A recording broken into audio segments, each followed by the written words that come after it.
예수로 나의 구주 삼고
기도하겠습니다.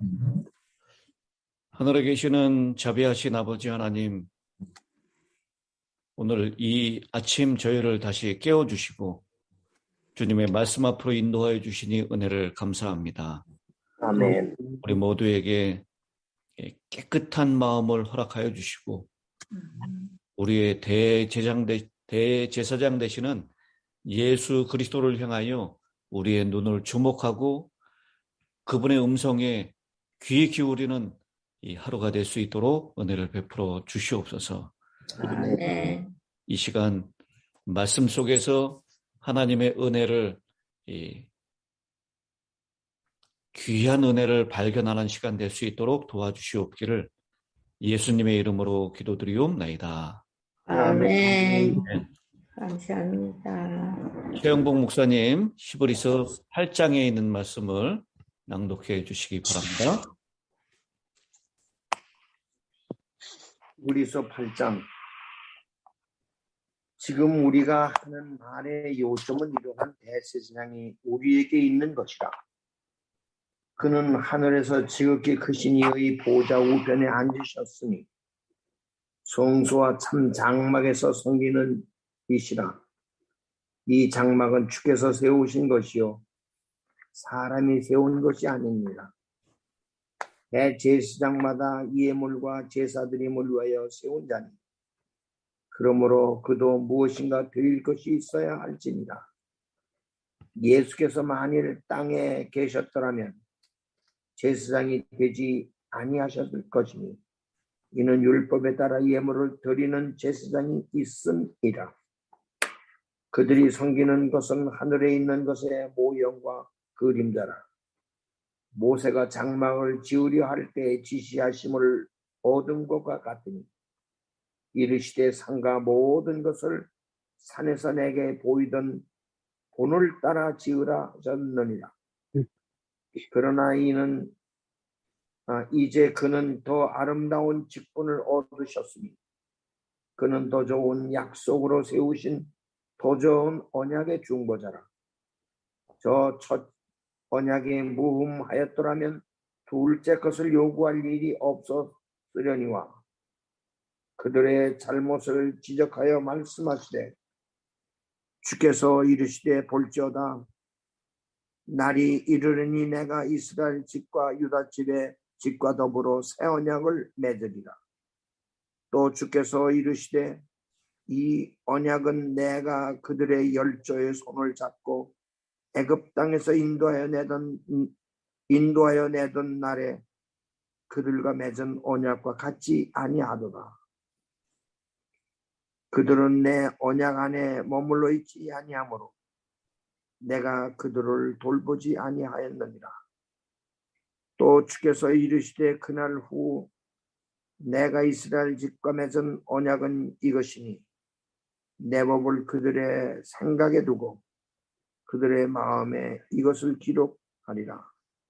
나는 그들에게 하나님이 되고 그들은 내게 백성이 되리라. 또 각각 자기 나라 사람과 각각 자기 형제를 가르쳐 이르기를 주를 알라 하지 아니할 것은 그들이 작은 자라부터 큰 자까지 다 나를 아니라. 내가 그들의 불의를 긍휼히 여기고 그들의 죄를 다시 기억하지 아니하리라 하셨느니라. 새 언약이라 말씀하시매 첫 것은 낡아지게 하신 것이니 낡아지고 쇠하는 것은 없어져 가는 것이라. 아멘. 아멘. 감사합니다. 이제 히브리서 8장에 우리가 도달했습니다. 8장을 시작하면서요. 지금 우리가 하는 말의 요점은 이라고 얘기합니다. 이 개역 이 한글에서는 이제 하는 말의 중요한 것은 이러한 대제사장이 우리에게 있는 것이라. 그러니까 1장부터 7장까지 이 사도 바울이 이 그리스도께서 천사들보다 모세보다 아론보다 뛰어난 그리스도의 탁월성을 언급한 다음에 이제 언약과 성소와 희생에 대해서 세부적으로 들어가기 전에 히브리서 8장 1절 2절에서 그의 논증을 요약합니다. 히브리서 8장 이후로는 예수님께서 성취하신 일에 대해서 초점을 맞춥니다. 언약은 하나님과 특별한 관계를 갖게 해주며 인간의 가장 깊은 필요와 문제에 대한 해결책을 제시해 줍니다.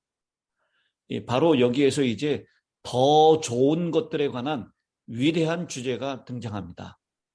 새롭고 더 좋은 언약에는 새롭고 더 좋은 제사장과 더 나은 성소와 중보가 요구되는데 우리는 이 모든 것들을 은혜로 다 받았다라는 것입니다. 그러면서 이 천사들보다 더 탁월하신 모세보다 아론의 제사장보다 더 뛰어난 대제사장이신 그리스도가 우리에게 있다라는 것입니다. 우리 이 8장 1절에서 중요한 단어를 하나 꼽으라면 저는 이러한이라고 하는 단어입니다. 요점을 정리하면서 그냥 대제사장이 이 모세 이 아론으로부터 계속 이 레위지파 아론의 계통의 대제사장들이 계속 있어 왔잖아요. 근데 그런 대제사장하고는 다른 이러한 대제사장이 있다라는 것입니다. 그 이러한이라고 하는 이 표현은 1장부터 7장까지를 쭉 이렇게 요약하고 있는 말씀입니다. 그러면서 이 8장 이 히브리서에서 우리에게 강조하고 있는 것이죠. 예수님은 제사장일 뿐만 아니라 또 뭐가 되신다는 거죠? 대제사장일 뿐만 아니라 그분은 뭐가 되신다? 더 좋은 중보의 언약의 중보자. 아니 이 중보자라는 그 제사장은 중보자의 역할을 하는 거죠. 근데 히브리서에서 아주 두드러지게 나타나고 강조하는 것이 예수님은 제사장일 뿐만 아니라 무엇이다?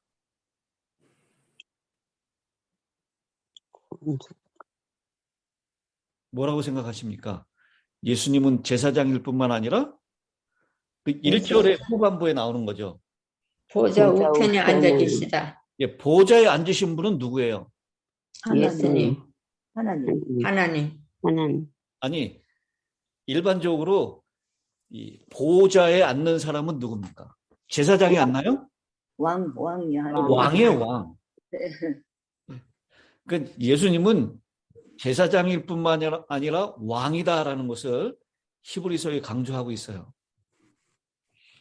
이 이야기가 우리 7장을 공부할 때 시편 100편을 인용했죠.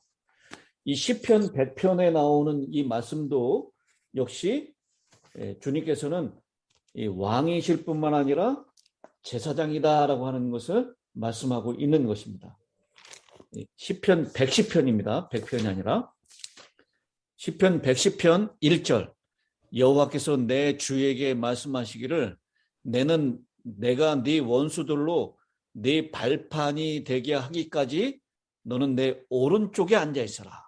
내 우편에 앉아 있으라. 예. 내 오른쪽 우편에 앉아 있어라. 이 히브리서 8장 1절에 있는 말씀과 같은 표현이죠. 예. 이것은 바로 시온에서 주의 권능의 규를 보내시리니 왕이 되신다라는 거죠. 왕자에 앉으시라라는 것입니다. 또 4절에 나오죠. 여호와는 맹세하고 변하지 아니하시리라. 이르시기를 너는 멜기세덱의 서열을 따라 영원한 제사장이라 하셨도다. 시편 110편은 예수님께서 그리스도께서 왕이시면서 제사장이 되신다라고 하는 것을 강조하고 있는 것입니다. 이 히브리서에서도 역시 마찬가지로 그것을 강조하고 있는 것이죠.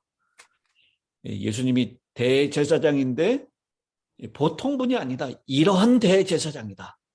그리고 그분은 왕이시다. 보좌에 앉으신다. 보좌의 우편에 앉아 계신 분이다. 그래서 하늘 성전에 가면 보좌가 놓여져 있는데요. 그 보좌는 1인용이 아니라 2인용이라 그러죠. 소파입니다. 2인용 소파. 하나님이 앉아 계시고 그 우편에 그리스도께서 앉아 계신다라고 그렇게 말씀하고 있는 것입니다. 여러분, 제사장이 하는 역할이 무엇이라고요? 우리 본문에서도 나와 있습니다. 대제사장마다 예물과 제사드림을 위하여 세운 자니 이러므로 저도 무슨 드릴 것이 있어야 할지니라. 예수께서 만일 땅에 계셨다면 제사장이 되지 아니하셨을 것이니 이는 율법을 쫓아 예물을 드리는 제사장이 있음이라.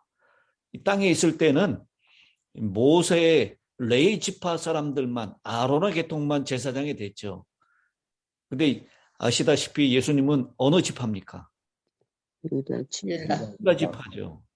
그래서 예수님은 제사장이 되실 때 이 레위 지파에 따라서 된 것이 아니라 7장에서 설명하고 있듯이 멜기세덱의 반차를 따라서 대제사장이 되신 분이다라는 것입니다.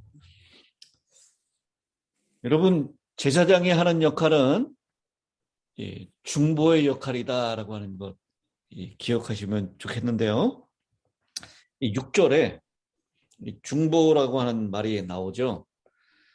그러나 이제 그는 더 아름다운 직분을 얻으셨으니 그는 더 좋은 약속으로 세우신 더 좋은 언약의 중보자시라. 이 신약 성경에 중보라고 하는 단어가 6번 나옵니다. 근데 그 중에 3번이 히브리서에 등장해요. 히브리서 8장 6절에 중보자라는 단어가 나오고요. 그 다음 9장 15절, 12장 24절, 이 중보라고 하는 단어가 나옵니다. 이 헬라어로는 메시테스라고 하는 단어를 사용했습니다. 중요하기 때문에 제가 헬라어까지도 언급을 했어요. 메시테스. 이 두 가운데 있는 사람, 조종자, 중재자, 두 사람 사이에 불화를 제거하거나 공동 목표에 도달하기 위해서 중재하는 사람이라고 하는 뜻입니다. 그런데 하나님과 사람 사이의 중보자가 되기 위해서는 어떤 사람이 꼭 필요합니까? 중재자, 죄 없는 중보자. 예. 하나님이시면서 동시에 사람이신 분이 꼭 필요합니다. 왜냐하면 하나님이기에 하나님을 이해하고 하나님을 대변해서 말할 수 있어야 되고요. 사람이기 때문에 사람들을 이해하고 그들을 위해서 동정심을 가지고 하늘 아버지 앞에서 봉사할 수가 있어야 됩니다. 그래서 이 하나님과 사람 사이의 중보자는 단 한 분밖에 없어요. 바로 하나님이시면서 사람이신 분입니다. 그래서 히브리서 1장에서는 예수님은, 그리스도는 하나님이신 분이다, 하나님이시다라는 것, 하나님의 영광과 광채를 가지고 있는 분이다라는 것을 말씀하고 있고요. 히브리서 2장에서는 그 그리스도께서 진짜 인간이다라고 하는 것을 말씀하고 있어요. 그래서 그분이 중보자, 유일무이한 이러한 대제사장이 되실 수 있는 유일한 분이다라고 하는 것을 말씀하고 있는 것입니다. 여러분, 우리 인생에는 힘들고 어려웠던 순간들이 있기 마련입니다. 그런데 그때 진정으로 함께 아파하고 위로해 주는 사람이 있다면 얼마나 큰 힘이 될 것입니까? 그런데 그 위로자가 일반인이 아니라 나라의 최고 권력자인 왕이라면 어떻겠습니까? 바로 우리에게 이러한 대제사장이 계신다라는 것을 기억하라라는 것입니다. 여러분, 우리가 힘들고 어렵고 그래서 주저앉고 싶을 때, 그리고 우리가 잡고 있는 것을 놓고 싶을 때, 그때 우리의 중보자이신 예수님께서 계신다라는 것. 그분이 우리의 왕이시고 우리를 여전히 붙잡으시고 통치하시는 분이시다라는 것. 그것을 말씀하시면서요, 오늘 이 히브리서 8장은 이제 그런 이 대제사장이 계신데 그분은 옛 언약이 아니라 새 언약, 옛 성소, 지상 성소가 아니라 새로운 더 나은 성소, 하늘 성소에 그런 봉사하시는 분이시다라고 하는 것을 우리에게 말씀을 하고 있습니다. 히브리서에서 계속해서 말씀하고 있는 것은 하늘 성소가 있다라고 하는 것. 이 땅에 있는 지상 성소는 무엇이라는 거예요? 그림자. 모형과 그림자다라고 했습니다. 여러분, 그림자를 보면 어떤 사람인지 알 수 있나요? 모르죠. 예, 만약 최영복 목사님 그림자를 보면 그림자 보고 최영복 목사님이다라고 알 수 있을까요? 모르죠. 예, 우리 사모님은 혹시 알 수도 있을지도 몰라요. 그림자에 나타난 그 희미한 것만 가지고도. 뭐 그림자로 걸어가는 모습을 보면 이분이 최 목사님이다라는 거 우리가 짐작할 수도 있겠죠. 근데 정확하지는 않습니다. 근데 실제로 실물을 보면 그분이 누구다라고 하는 것을 알 수 있죠. 예.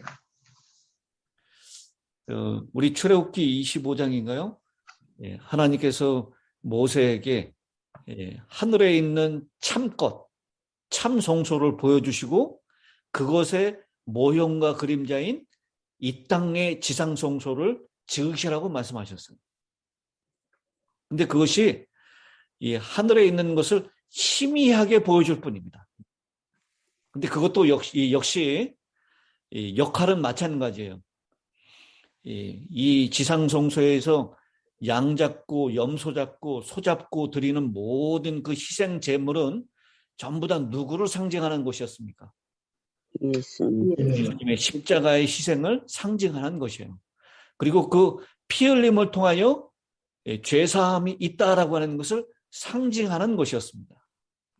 그러나 그 상징했던 그 지상성소의 옛 언약, 옛 성소는 언약은 완벽하게 드러낼 수가 없었어요. 그 제도가 불안정했기 때문이 아니라 그 제도에 참여하는 사람들이 흠이 있었기 때문입니다. 허물이 있었기 때문이에요. 그래서 8절에 저희를 허물하여 일렀으되 주께서 가라사대 날이 이르리니 내가 이스라엘 집과 유다 집으로 새 언약을 세울 것이다. 이 8절부터 있는 말씀은 12절까지 예레미야 31장 31절에 있는 말씀을 인용해서 말씀하고 있습니다. 여기에서 중요한 이 단어는 날이 이르리니, 그 다음 10절에 있는 말씀이죠. 그날 후에라고 하는 단어입니다. 이 히브리서 이 사도 바울이 자주 즐겨 사용하는 단어예요. 날이 이르리니 그날 후에. 바로 실제적으로는 이스라엘 백성들이 또 북방의 이스라엘이 남방 유다가 포로로 끌려가게 되는 일, 그 이후에 더 정확하게 표현하면 예수님께서 메시아로 이 땅에 오시는 그때를 얘기하고 있는 것입니다.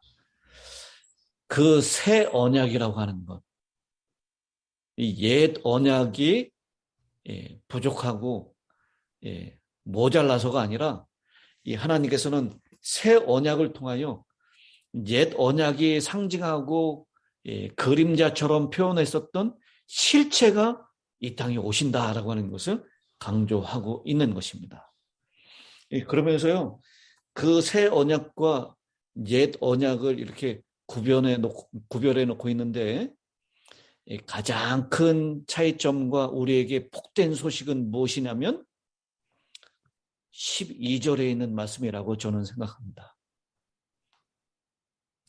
내가 그들의 불의를 긍휼히 여기고 그들의 죄를 다시 기억하지 아니하리라. 아멘.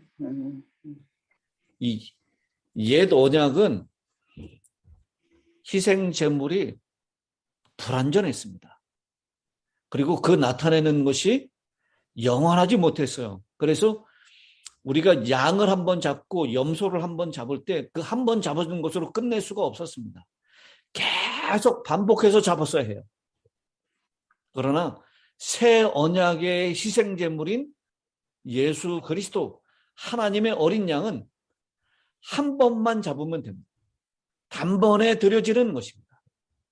이것은 우리 내일 시간 이 히브리서 9장에 있는 말씀을 통해서도 계속해서 우리에게 강조될 것입니다.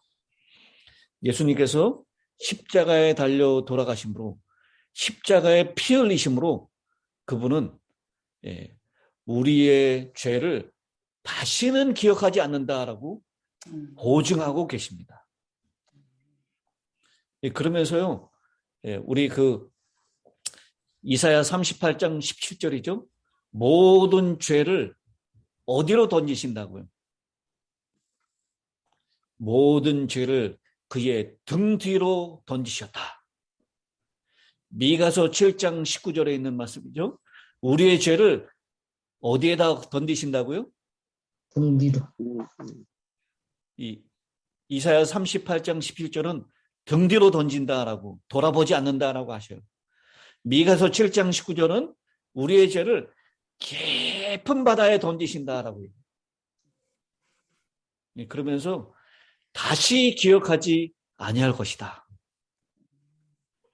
여러분, 우리가 아무리 죄가 많고 허물이 많다 할지라도 주님께서 십자가상에서 우리의 죄를 자신의 피를 흘려주심으로 사하여 주시고 다시는 기억하지 않는다라고 약속해 주셨음을 꼭 오늘 이 시간에 기억하시게 되길 바랍니다. 아멘. 그러면서 이 새 언약의 유리한 점은 또 뭐냐면요, 옛 언약은 이 하나님께서 어디에다 기록해 놓으셨습니까? 돌비. 예, 돌비에다 돌비. 기록해 놓으셨어요. 그런데 이 새 언약은 어디다 기록하신다고요? 신비. 우리의 마음에 10절에 있는 말씀이죠.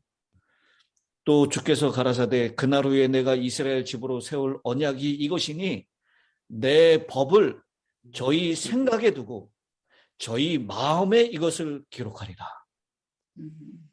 얼마나 귀한 약속인지 모릅니다. 아멘. 여러분, 우리는 모세에 의해서 받았던 그 돌판에 기록된 언약을 받은 백성이 아니에요. 우리의 마음과 생각에 기록한 하나님의 언약을 받은, 새 언약을 받은 백성입니다. 그래서 우리가 이 외형적으로 돌판에 기록된 것을 지키는 백성이 아니라 우리의 마음에 새겨진 그런 하나님의 언약을 지키는 백성이다라는 것입니다. 시대의 소망 329페이지에는 이렇게 기록합니다. 에덴에서 계시되었고 시내산에서 선포되었으며 새 언약에서는 마음에 기록된 사랑의 대강령, 이것이 활동하는 인간을 하나님의 못에 연결시킨다.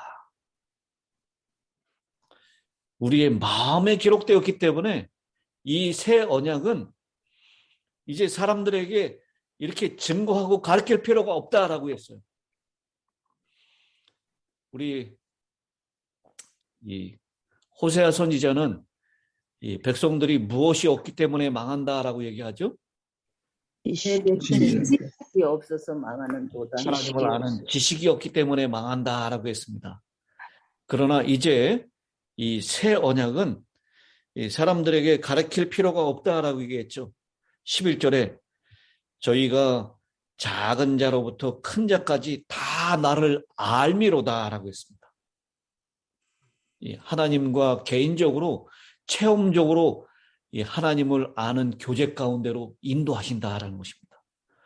옛 언약은 그것이 희미했어요. 그러나 새 언약, 예수님께서 이 땅에 오셔서 십자가에 달려 돌아가시고 난 다음에 그 예수님을 체험적으로 알 수 있는 길이, 개인적으로 알 수 있는 길이 열렸다라는 것입니다. 그래서 대제사장이 봉사할 때는 지성소까지 나갈 수 있는 분은 제사장도 갈 수 없어요. 대제사장만 갈 수 있었습니다. 그러나 이러한 대제사장이 우리에게 주어주심으로 우리는 이 하늘 이 지성소까지 예수님께서 내어주신 그 길을 따라서 주님과 하나님과 교통 없는 그런 개인적이고 체험적인 삶을 우리 모두가 작은 자로부터 큰 자까지 다 이룰 수가 있다라고 하는 것입니다. 여러분, 우리에게 이러한 대제사장이 있다는 것 기억하시고 우리를 위해서 중보하시고 우리를 변호하시는 그분이 능력 있으신 왕이시라는 것, 우리를 다스리고 통치하시고 계신다는 것, 그 사실을 믿으시고 여러분 마음 가운데 주님의 중보를 기쁨으로 받아들이는 마음 든든해 하시는 오늘 하루가 되시기를 간절히 바랍니다. 아멘. 우리 한문재 사모님 받으신 은혜를 함께 좀 나눠주시기 바랍니다. 네, 너무 감사합니다. 너무 정확하고 너무 상세하고 우리가 잘 깨닫게 또 말씀을 해주셔서 감사합니다. 이 중에 꼭 기억할 말씀 다시 허락하신 거 10절 그날 후에 그날 후에라는 건 예수님께서 메시아로 오시는 그때라고 말씀해 주셨는데 그때는 하나님께서 이스라엘 집으로 세울 그 언약이 내 법을 저희 생각에 두고 마음에 기록하시고 또 뿐만 아니라 우리에게 하나님이 되시고 우리는 하나님의 백성이 되리라는 귀한 약속을 주시면서 되기 위해서는 우리의 그 불의한 모든 죄들을 국률이 여기시고 기억하지 않으신다는 이 놀라운 그 축복과 약속을 너무도 감사하게 기억하기를 소망합니다. 아멘. 예, 감사합니다, 사모님. 우리 김양숙 집사님 마지막 끝기도를 부탁드리겠습니다. 우리의 대제사장이시고 우리를 위해서 정말 어린 양으로서 이 땅에 오신 그 예수님을 인해서 감사하고 감사합니다. 아멘. 아버지, 우리 마음에 새겨지고 매일매일 살아가면서 말씀을 통해서 더욱 예수님을 알아갈 수 있게 하여 주시옵소서. 주님, 오늘도 우리를 위해서 또 중보하고 계심을 인해서 감사하고 감사합니다. 아버지, 우리를 변호하기 위해서 주님 하나님께 부르짖는 그 예수님의 음성을 들을 수 있도록 도와주시고 우리가 더 정말 주님을 기쁘게 하는 삶을 살게 하여 주시옵소서. 오늘도 우리에게 주신 이 생명을 정말 하나님께 감사하며 매일매일 주 앞에 가까이 가는 저희들 되게 도와주시고 우리의 모든 형제들, 믿음의 형제들 또 자녀들 주님 오늘도 더 열심히 살아갈 수 있게 도와주시고 주님을 바라보며 살아가게 도와주시고 모두 안전한 가운데 지켜주시옵소서. 주님 오늘 저녁에 정말 예수님 앞에 주님 안에서 승리함을 감사할 수 있는 저희들에게 도와주시옵소서. 주께서 우리의 모든 것들을 지켜주실 줄 믿사오며 예수님 이름으로 감사 기도드렸나이다. 아멘. 감사.